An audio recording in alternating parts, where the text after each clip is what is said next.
بر جلال و بشانت قسم، به پاکی رودی روانت قسم، به کوه و به دشت و به دامانی تو، به مرغی بلند آشیانت قسم، که جان و تنم را فدایت کنم، همه از دلم را به پایت کنم، که جان و تنم را فدایت کنم، همه از دلم را به پایت کنم.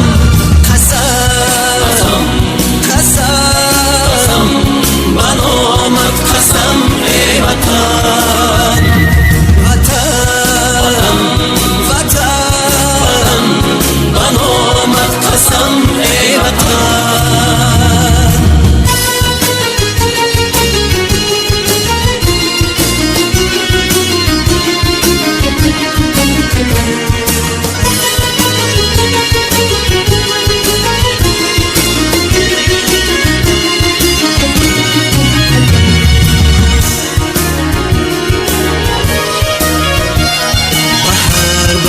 تاریخی زرینی تو، به نام آورانی زمانت قسم، به ختلان و بلخ و بدخشانی تو، به خوجند و هم زرفشانت قسم، به پیرانی با علم و کان حیا، به فردای نسلی جوانت قسم.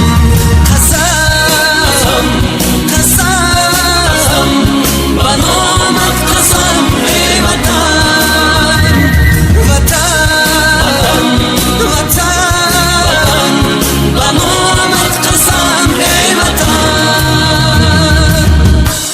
وطن ای مادری از طاقت تحقیر خسته، وطن ای شهچناری از شمالی جهل بشکسته، زی بعدی 100,000 سال علمهای تو بر یادم رسند، فریاد خواهم کرد.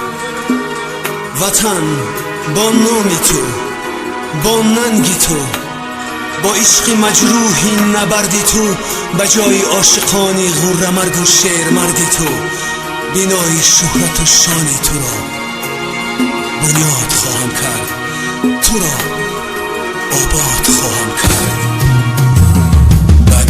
چی گوهر باری پاکیزت، به جانت به جانت به جانت قسم، به هر برگی سرخی گلی لالت، به آرمانی خوش خفتگانت قسم، که جان و تنم را فدایت کنم، همه از دلم را به پایت کنم، که جان و تنم را فدایت کنم، همه از دلم را به پایت کنم.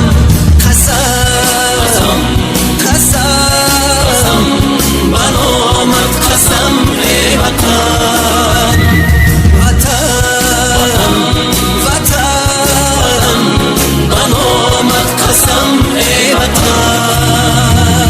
قسم قسم به نامت ای وطن، قسم قسم به نامت ای وطن.